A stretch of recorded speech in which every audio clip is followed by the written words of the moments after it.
Hello guys, El Globo here. Budget monitoring naman po ang template natin ngayon. Importanteng namomonitor natin ang expenditures sa ating project. Ito ay yung mga expenses sa materials, labor, equipment, and miscellaneous. Lahat dapat ng ginagamitan ng pera para sa project ay dapat nare-record po natin para malaman din natin kung lumalagpas na tayo sa budget na meron tayo. Simulan natin dito sa budget monitoring. So, ipapakita ko sa column na to ang to-date expenses for each BOQ items. Malalaman din natin ang status kung magkano pa ang remaining as for amount and percentage. Malalaman natin ang status kung magkano pa ang remaining as for amount and percentage. And then kung mapapansin nyo, kapag 100% ang remaining status, ibig sabihin nito, wala pa tayong na-charge sa item na yan.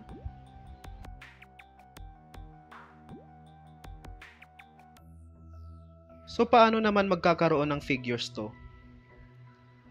Lipat lang tayo dito sa expenses tabulation.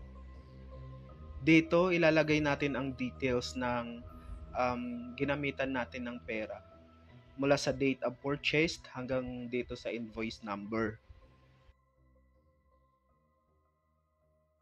Dito naman sa cost code, kailangan we have the full understanding sa lahat ng items sa BOQ natin or bill of quantity.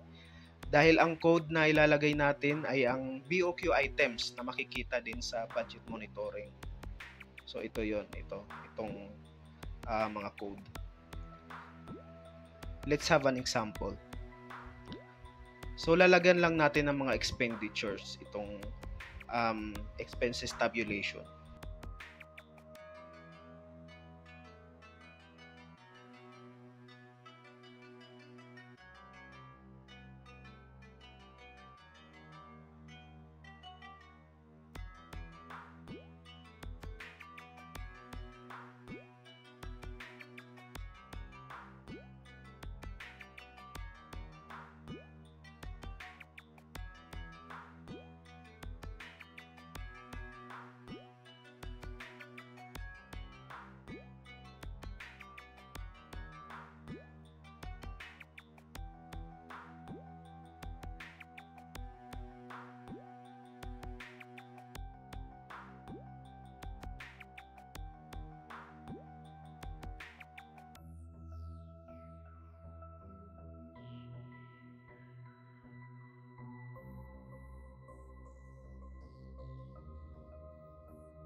Para malaman natin kung maganda ang cost management, meron tayong KPI or Key Performance Indicator.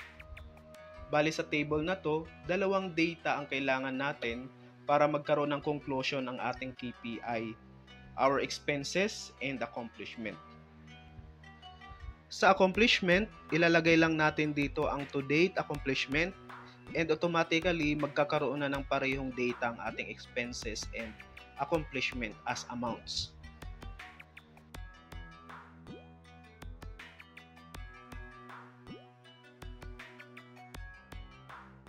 Ang objective natin dito is laging beyond 0% or more than 0% ang ating KPI.